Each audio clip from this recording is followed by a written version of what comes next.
नमस्कार दोस्तों, स्वागत है आपका स्टडी फॉर सिविल सर्विसेज में। वीडियो को पूरा देखिए। कोई भी आपका फीडबैक है, कोई सजेशन है, तुरंत वीडियो में कमेंट करके जरूर बताइए। अच्छा लगे तो वीडियो लाइक जरूर कर लीजिए और ऐसे वीडियो लगातार फ्री में पाने के लिए चैनल को तुरंत सब्सक्राइब कर लीजिए और बेल आइकन को जरूर टैप कर लीजिए ताकि आगे भी सारे वीडियो आपको मिलते रहे। यूट्यूब में फॉलो करते हैं तो प्लीज ये वाला फ्री टेलीग्राम चैनल जरूर ज्वाइन कर लीजिएगा। सारे नोटिफिकेशन, सारे अपडेट यहीं पे आते हैं, ध्यान रखिएगा। स्टडी फॉर सिविल सर्विसेज का कोई भी पेड ग्रुप अगर आपको ज्वाइन करना है तो सिर्फ 85648056060609797523864455 यही नंबर है हमारे, सिर्फ जहां पे कॉल या व्हाट्सएप कर सकते हैं।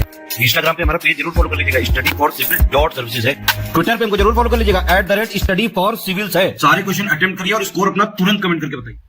दोस्तों नमस्कार, स्टडी फॉर सिविल सर्विसेज में आपका बेहद स्वागत है।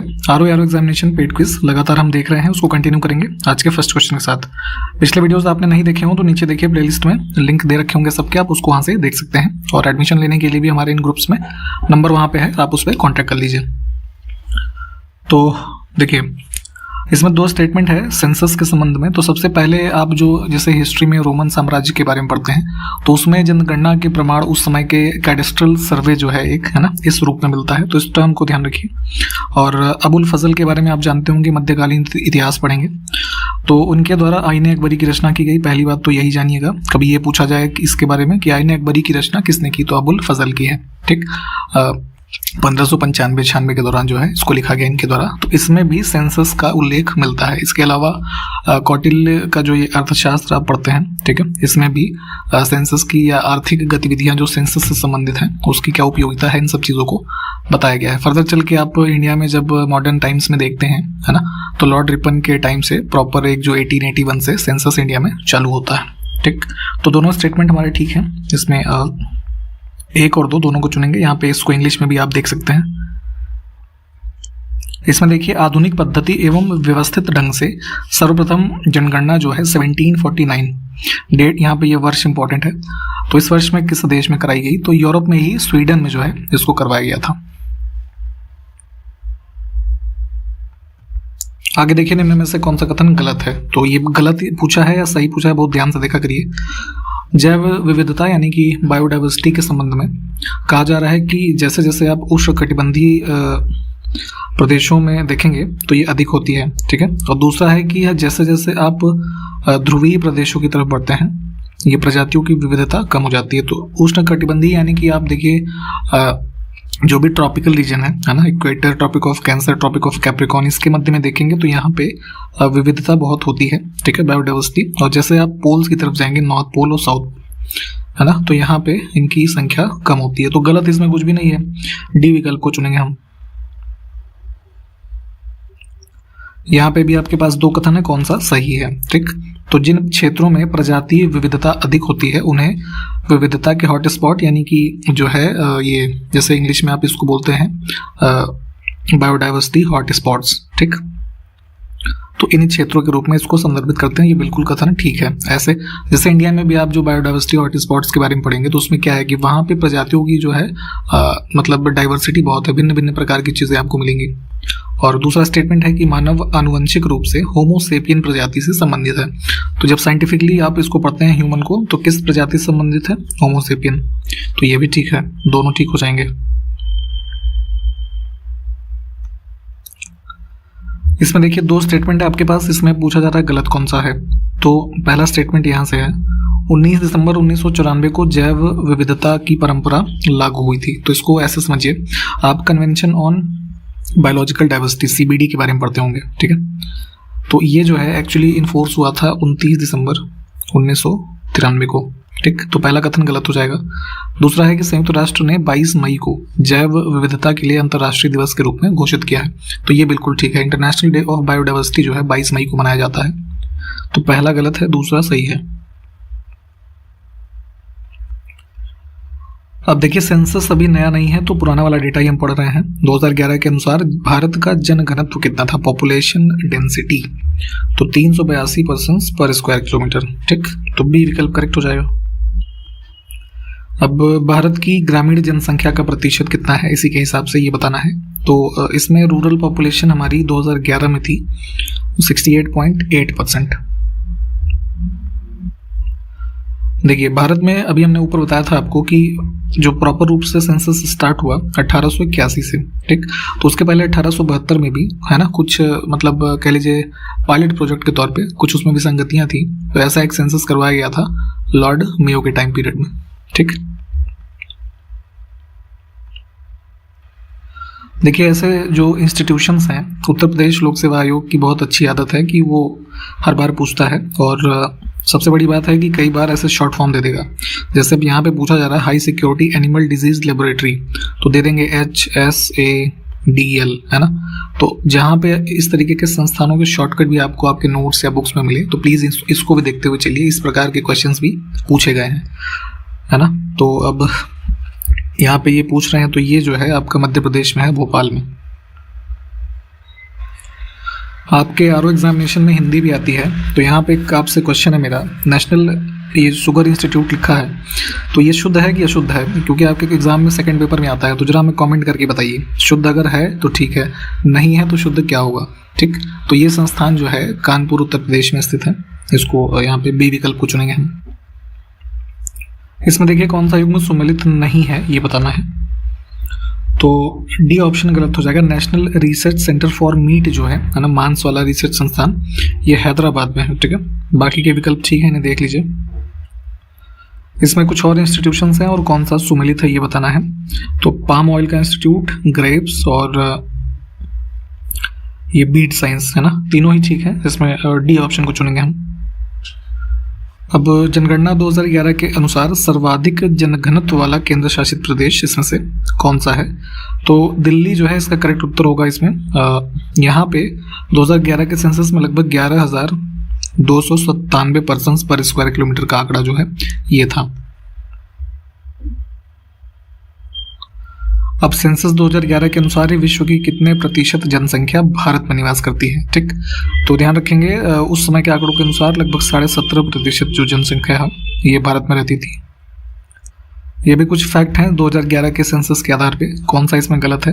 तो तीनों को देख लीजिए बड़े ध्यान से। गलत इसमें कोई नहीं है, इसको हम डी ऑप्शन को चुनेंगे। नेक्स्ट है national research centre for groundnut, मूंगफली। तो इसका जो हमारा संस्थान है ये रिसर्च वाला, कहाँ पे स्थित है? तो ये जूनागढ़ में है, ठीक है। 1979 में इसको स्टैब्लिश किया गया था गुजरात में। आगे देखिए 2011 की जनगणना के अनुसार भारत की सकल प्रजनन जो दर है ना, फर्टिलिटी रेट, तो उस समय क्या थी? 2.4। अभी रिसेंट में कुछ आंकड़े आए थे, क्या कोई बता सकता है क्या है अब हमारी जो फर्टिलिटी रेट है क्या है? आगे देखें इसी सेंसस के आंकड़ों के अनुसार भारत में किस समुदाय में लिंगानुपात सबसे कम है, ठीक। तो लोवेस्ट सेक्स रेशियो की बात हो रही है इसमें। जैसे देखिए सिख कम्युनिटी जो है इनकी सबसे कम थी, इसको चुनेंगे हम। इसमें आंकड़े बता देते हैं आपको। लगभग इनकी कुल पॉपुलेशन थी 8.7 लाख के आसपास, और उसमें इनका जो सेक्स रेशियो था 893 था, ठीक। तो सबसे कम इनका था। उसके बाद सेकंड जो लास्ट कह लीजिए वो हिंदू कम्युनिटी का था। हिंदूज में जो है 931 के अराउंड था। मुस्लिम में बात करें तो 936 था इनका लगभग। और सबसे ज़्यादा की अगर बात करें तो क्रिश्चियंस का सेक्स रेशियो सबसे अच्छा था, दैट वाज 1009। पारसी की बात करें तो जो है ये भी कुछ अराउंड 950 के अराउंड था। तो इन आंकड़ों को ध्यान रखिएगा एक बार, है ना। अब न्यूनतम जनसंख्या वृद्धि दर वाला कौन सा राज्य है 2011 के आंकड़ों के अनुसार? तो 2001 के सेंसस से कंपेयर करते हुए 2011 में ये देखा गया कि सबसे जो लोवेस्ट पॉपुलेशन ग्रोथ रही वो नागालैंड स्टेट जो है ना, इनकी थी। परमेश्वरन अय्यर का नीति आयोग के मुख्य कार्यकारी अधिकारी के रूप में कार्यकाल कितना रहेगा? तो अभी मई 2022 में इनका नियुक्ति जो है नीति आयोग के सीईओ के तौर पे किया गया है ना। अमिताभ कांत का इन्होंने स्थान लिया। तो 2 वर्ष का लगभग जो है इनका कार्यकाल होगा। इसमें देखें संयुक्त राष्ट्र में भारत के स्थायी प्रतिनिधि के रूप में जो यूनाइटेड नेशंस आपका समूह आप पढ़ते हैं, तो इंडिया की तरफ से एक उसमें परमानेंट रिप्रेजेंटेटिव जो है वो नियुक्त किया जाता है। तो अभी जो है अब जिनको नियुक्त किया गया उनका नाम है रुचिरा कंबोज, ऑप्शन सी। न्यायाधीश सतीश चंद्र शर्मा, ये नाम देखिएगा इनका, इनको किस उच्च न्यायालय का मुख्य न्यायाधीश बनाया गया है? तो ये चीफ जस्टिस बनाए गए थे जून 2022 में दिल्ली हाई कोर्ट के, ठीक। विकल्प ए। आलोक कुमार चौधरी हाल ही में किस बैंक के प्रबंध निदेशक यानी कि मैनेजिंग डायरेक्टर इसके पद पर नियुक्त किए गए? तो ये बनाए गए थे MD state bank of India की। ठीक है, सी ऑप्शन करेक्ट हो जाएगा। और एसबीआई के चेयरमैन वर्तमान में कौन है ये भी ध्यान रखिए, इनका नाम है दिनेश कुमार खारा। आगे देखें, किस राज्य के पूर्व डीजीपी यानी कि डायरेक्टर जनरल ऑफ पुलिस, ठीक, इनका नाम है दिनकर गुप्ता। तो इनको अभी हाल ही में राष्ट्रीय जांच एजेंसी, नेशनल इन्वेस्टिगेशन एजेंसी जो है दिल्ली में, इसके महानिदेशक के रूप में नियुक्त किया गया है। तो इस अब वर्तमान में ये एनआईए के डायरेक्टर हैं और इससे पहले डीजीपी थे ये पंजाब पुलिस के। आगे देखिए, इनमें से सबसे ज्यादा अपूर्व सूचनीय विध्वंसक प्राकृतिक आपदा कौन सी है? तो देखिए, प्रिडिक्ट नहीं किया जा सकता किसी को। अगर इन दिए हुए नेचुरल डिजास्टर्स में देखेंगे तो सब वो है अर्थक्वेक, है ना। अर्थक्वेक को आप मेजर कर सकते हैं जब वो आता है ना, सीस्मो, ये सब ग्राफ वगैरह जो आप देखते हैं, परंतु इसका प्रेडिक्शन करना बहुत ही मुश्किल है। तो सबसे ज्यादा जो विध्वंसक यही होता है, तो इसको चुनेंगे हम। ठीक है, बाकी आप फ्लड को पता लगा मतलब एक्सपेक्ट कर सकते हैं, पहले प्रेडिक्ट कर सकते हैं, ड्राइनेस, सूखा पड़ेगा या स्टॉर्म आने वाला है, तो इनके जो है ऑपरेटर्स अवेलेबल हैं, बट अर्थक्वेक जो है ये आउट हो जाएगा। अब इसमें देखिए कौन सा कथन गलत है। तो भूकंप यानी अर्थक्वेक के संबंध में है कि इसकी जो उत्पत्ति होती है विवर्तनिकी से संबंधित है। तो प्लेट टेक्टोनिक की थियरी आपने जो है ज्योग्राफी में अगर पढ़ी हो तो समझ जाएंगे कि प्लेट मूवमेंट्स जो है एक बड़ा कारण होते हैं ओरिजिन ऑफ अर्थक्वेक के। ठीक है, तो ये स्टेटमेंट हमारा बिल्कुल ठीक है। दूसरा है कि भूकंप जो है पृथ्वी की ऊपरी सतह यानी कि जो अर्थ क्रस्ट है उसको मान लीजिए, तो उसमें विवर्तनिक गतिविधियों से निकली ऊर्जा से पैदा होते हैं। तो ये उसी पहले स्टेटमेंट का एक्सटेंशन है ये भी बिल्कुल ठीक है। प्लेट टेक्टोनिक थियरी भी संदर्भ में आप जरूर उसको डिटेल में पढ़ें, ना तो एक और ना ही दो, क्योंकि गलत इसमें कुछ भी नहीं है। अब इसमें देखिए कौन सा कथन सही है। तो सिनेमा आप जैसे मूवी वगैरह देखने जाते हैं तो उस पर क्या होता है, सामने एक स्क्रीन होती है और पीछे जो है वहां से रेज के माध्यम से उस पर जो इमेज फॉर्म होती है, तो उसी के बारे में है कि हमेशा वास्तविक होती है। तो जो सिस्टम ये होता है ये रियल इमेज बनाता है। ये एग्जाम्पल होता है, जब लाइट के चैप्टर में आप पढ़ेंगे इसको, एग्जाम्पल है ये, बिल्कुल ये ठीक है। दूसरा है कि पृथ्वी के वायुमंडल में अपवर्तन के कारण ही तारे हमें टिमटिमाते हुए प्रतीत होते हैं। तो तारा आप जो नीचे से जमीन से देखते हैं ऊपर, वो उसका जो टेम्परेचर है ना, उसको डिनोट करता है, परंतु आपको लगेगा कि ऐसे जो है वो टिमटिमा रहा है ना, चमक रहा है। तो क्यों ऐसा क्यों होता है? तो एटमॉस्फेयर जो आपका गैसेस का जो एटमॉस्फेयर आप पढ़ते हैं उसमें क्या होता है, लाइट का है ना, रिफ्रैक्शन का जो आप प्रॉपर्टी पढ़ते हैं उसकी वजह से आपको ये ट्विंकलिंग नेचर जो है स्टार्स का दिखता है। तो दोनों कथन हमारे इसमें बिल्कुल जो है ठीक है। देखिए एग्जाम्पल्स हैं, एमसीक्यू क्वेश्चन फॉर्मेट जो आपका एग्जाम है बिल्कुल ऐसे ही अलग अलग फॉर्म में पूछा जाता है, तो इस वजह से इन चीजों को बहुत ध्यान से देखा करिए। भूकंप आने के पहले वायुमंडल में किस गैस की मात्रा बढ़ जाती है? ठीक है, तो देखिए ये एज अ फैक्ट याद कर लीजिएगा। और अभी रिसेंट में कुछ रिसर्चेस वगैरह भी की गई हैं। यूनिवर्सिटी एक है जो है यहाँ साउथ कोरिया की, ठीक है, उसमें भी एक्सपेरिमेंट ये किया गया जिसमें ये पता लगाया गया कि मतलब एक्सपेरिमेंट इस तरीके की कि कुछ टाइम इंटरवल्स पे अर्थक्वेक आने के दौरान इस चीज़ को नोटिस किया गया कि वायुमंडल में रेडॉन गैस जो है ना, इसकी मात्रा भूकंप से एसोसिएटेड है। तो ध्यान रखिएगा, इसको इंपॉर्टेंट फैक्ट है। हिमाचल प्रदेश, उत्तराखंड एवं बिहार राज्य के कुछ भाग भूकंप के किस क्षेत्र में आते हैं? तो भूकंप के जोन्स, अर्थक्वेक जोन जो इंडिया में डिफाइंड है, चार तरीके के हैं, लेकिन उनका नंबरिंग जो है वो 2 से स्टार्ट होता है, 2, 3, 4 और 5। ठीक, तो अब यहाँ पे जो ऑप्शंस आपको दे रखे हैं, तो इसमें जैसे जम्मू कश्मीर के रीजन, हिमाचल प्रदेश, उत्तराखंड, बिहार और ये रण of Kutch, Andaman Nicobar group of islands, ये सब जो चीज़ें हैं आपके जोन 5 में आते हैं। ठीक है, तो सी विकल्प जो है इसको चुनेंगे। देखिए सर्वाधिक सुनामी किस महासागर के तट पर आती है? इस क्वेश्चन में ये आपसे पूछा जा रहा है। तो देखिए सुनामी होती क्या है कि जैसे ओशनिक रीजन जो है उसमें भूकंप और ज्वालामुखी से जो महासागरीय धरातल का है मान लीजिए, तो उसमें जो है स्टेबिलिटी रुकती है, तो उसके परिणाम स्वरूप आप देखेंगे बहुत ऊंची जो तरंगे हैं पानी में, है ना, कोस्टल रीजन्स में जनरेट होती हैं, तो जिन्हें आप एक तरीके से सुनामी के रूप में संदर्भित करते हैं। सुनामी शब्द जो है ये एक जापानीज शब्द है, ये भी ध्यान रखिएगा, कई बार ये भी पूछा गया है। तो आप देखेंगे सबसे ज़्यादा ये घटनाएं कहाँ होती हैं, तो मतलब वोल्केनिक रूप से भी सबसे ज़्यादा एक्टिव आपका पैसिफिक ओशन का रीजन है, तो यहाँ जो है सबसे ज़्यादा सुनामी जो है इसी महासागरों के जो कोस्टल रीजन है वहाँ पे आती है। 2021-22 का जो इकोनॉमिक सर्वे आया तो उसका थीम क्या था आपको ये बताना है, ठीक। तो ये था त्वरित दृष्टिकोण, यहाँ पे क्विक अप्रोच नहीं, एजाइल वर्ड यूज किया गया था, ठीक है, एजाइल अप्रोच।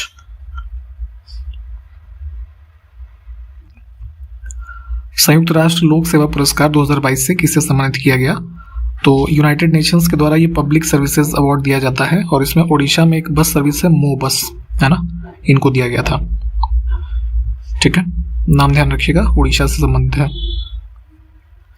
अंतर्राष्ट्रीय भारतीय फिल्म अकादमी पुरस्कार 2022 में सर्वश्रेष्ठ अभिनेता का पुरस्कार किसने प्राप्त किया? तो आईफा अवार्ड्स जो होते हैं ये अबू धाबी में आयोजित हुआ था 2022 का। इसमें सबसे जो बेस्ट एक्टर का अवार्ड मिला है विक्की कौशल को मिला था। इनकी मूवी आई थी सरदार उधम।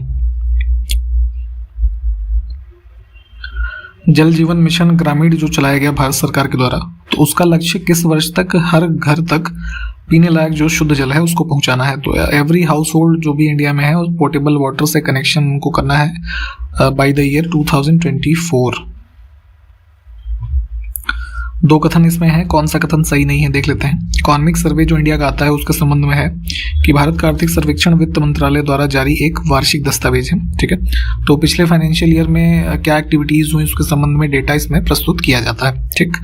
ये ठीक बात है, पहला स्टेटमेंट ठीक है। दूसरा है कि आर्थिक सर्वेक्षण सांख्यिकी विभाग के द्वारा तैयार किया जाता है, तो ये गलत हो जाएगा। गलत क्यों हो जाएगा कि देखिए, ऑफिस ऑफ इकोनॉमिक एडवाइजर जो है उनके मार्गदर्शन में डिपार्टमेंट ऑफ इकोनॉमिक अफेयर्स जो है उसके अंतर्गत एक वाणिज्य प्रभाग है, ठीक है, उसके द्वारा इसको तैयार किया जाता है।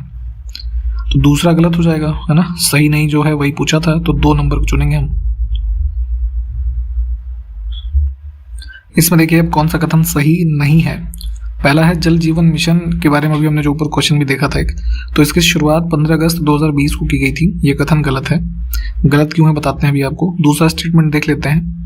जल जीवन मिशन योजना जो है स्वच्छता एवं पेयजल विभाग जो कि जल शक्ति मंत्रालय के अंतर्गत है उसके अधीन है, तो ये कथन हमारा बिल्कुल ठीक है, जिसके अंतर्गत अभी हमने देखा था 2024 तक, है ना, टैप वाटर सबको उपलब्ध कराना है। तो इसको बेसिकली अनाउंस किया गया था प्रधानमंत्री मोदी जी के द्वारा 15 अगस्त सन 2019 में, है ना। तो रेड फोर्ट पे जब उनका भाषण था तो वहां से अनाउंस किया गया था, तो एक तरीके से इस डेट को जो है इसमें इंपॉर्टेंट माना जाता है। तो पहला कथन हमारा ठीक है, दूसरा जो है, सॉरी पहला ही गलत है, दूसरा ठीक है ना, इसको चुनेंगे। इस क्वेश्चन को देखिए कौन सा कथन सही है। तो श्वेत रंग का जो प्रकाश यानी कि व्हाइट लाइट की बात हो रही है, ठीक है, तो ये पूर्णतया परावर्तक है किसका? प्रकाश का। बिल्कुल ये ठीक बात है। कैसे ठीक है?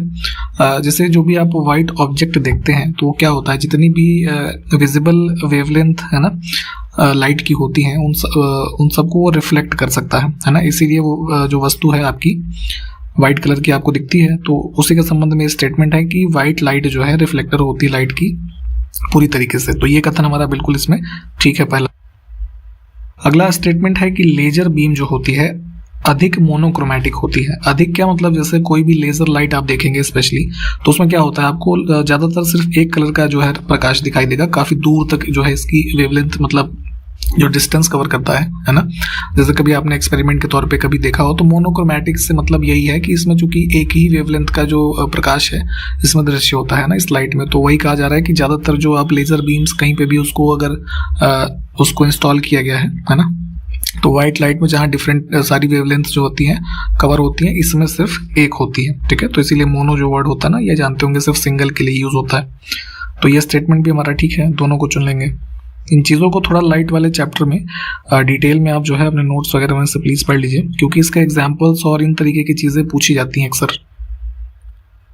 इसमें देखिए हिंद महासागर में आई सुनामी द्वारा भारत का कौन सा तट सर्वाधिक प्रभावित हुआ था। तो आपको याद होना चाहिए जो है वर्ष 2004 में 26 दिसंबर को सुनामी आई थी, ठीक है, कोरोमंडल कोस्ट पे। तो जो ये इधर वाला कोस्ट आप तमिलनाडु वाला देखते हैं ये होता है कोरोमंडल कोस्ट, ठीक। तो इससे काफी जो है क्षति पहुंची थी, तो इसमें हम विकल्प चुनेंगे बी को। इसी के बाद देखेंगे तो नेक्स्ट ईयर 2005 में जो सुनामी का हमारा ये है वार्निंग सेंटर, ठीक है, इसको सेटअप किया गया था हैदराबाद में। तो कभी ये पूछा जाए कहाँ पे है ये, तो ध्यान रखिए हैदराबाद में। दो स्टेटमेंट फिर से हैं, कौन सा कथन गलत है इसमें अब ये देखना है। तो भारतीय मौसम विज्ञान जो हमारा संस्थान है इसका मुख्यालय नई दिल्ली में है और भारतीय मौसम विज्ञान पृथ्वी विज्ञान जो मंत्रालय भारत सरकार का है उसके अधीन एक एजेंसी है। तो जो हमारी मेट्रोलॉजिकल एक्टिविटीज़ है उसके संबंध में ये संस्थान हमारा कार्य करता है और बिल्कुल ठीक है। दूसरा स्टेटमेंट भी इसमें से डी विकल्प को चुनेंगे हम। अब देखिए, लक्षद्वीप पश्चिमी घाट एवं प्रायद्वीपीय भारत का भ्रंशित क्षेत्र किस भूकंप क्षेत्र में आता है? तो इधर वेस्टर्न घाट के रीजन, लक्षद्वीप आइलैंड्स, ठीक है। फिर इधर नॉर्थ में देखेंगे जैसे उत्तर प्रदेश की कैपिटल लखनऊ है ना, गंगा के दक्षिण का जो कुछ हिस्सा है, ये सब जोन 3 में आते हैं, ठीक है। अभी हमने ऊपर भी एक क्वेश्चन देखा था। तो ये जोन्स जितने भी हैं इनके रिस्पेक्टेड जो सिटीज़ हैं कई बार ये पूछी जाती हैं, तो इसकी लिस्ट आपको पता होनी चाहिए। देखिए, दो स्टेटमेंट है, अब इसमें कौन सा सही है ये बताना है। तो मनुष्यों की जो आंख होती है उसमें जो सबसे आप आउटर लेयर देखते हैं, ठीक है, इसको एक बार इमेज देख लीजिएगा आप, ठीक। तो उसमें होता क्या है कि ब्लड वेसल्स जो होती हैं वो नहीं होती हैं, तो इस वजह से कभी भी कॉर्निया का जो प्रत्यारोपण यानी कि ट्रांसप्लांट करना है उसको, तो वो जो है अस्वीकृत नहीं किया जाता, यानी कि आप उसको ट्रांसप्लांट कर सकते हैं क्योंकि इसमें रक्त वाहिकाएं अगर होंगी तो ब्लड सप्लाई गड़बड़ होगी, तो उसे ट्रांसप्लांटेशन जो है ना, उसमें दिक्कत आ जाएगी। तो ये कथन हमारा ठीक है। दूसरा है कि सूर्य के प्रकाश को पृथ्वी की सतह पर पहुंचने में 7 मिनट 20 सेकंड का समय लगता है लगभग, तो ये स्टेटमेंट हमारा गलत हो जाएगा क्योंकि आपको पता होगा कि लगभग 8 मिनट 20 सेकंड जो है इतना समय लगता है इसको सूर्य के प्रकाश को पृथ्वी की सतह पर पहुंचने में। तो सिर्फ पहला विकल्प जो है इसको चुनेंगे। इसके संबंध में थोड़ा डिटेल में देख लीजिएगा, ये कॉर्निया के ट्रांसप्लांटेशन और इन चीज़ों के बारे में, ठीक है। तो आज के इस वीडियो में हम यहीं तक रखेंगे। जो क्वेश्चंस बताए गए हैं, ठीक है, उनको आप दोबारा चाहे तो देख लें और संबंधित फैक्ट्स को प्लीज़ पढ़ते चलें अपने नोट्स वगैरह में से। हम आपको आगे इस सीरीज़ को कंटिन्यू करते हुए मिलेंगे नेक्स्ट वीडियो में। तब तक के लिए नमस्कार, जय हिंद।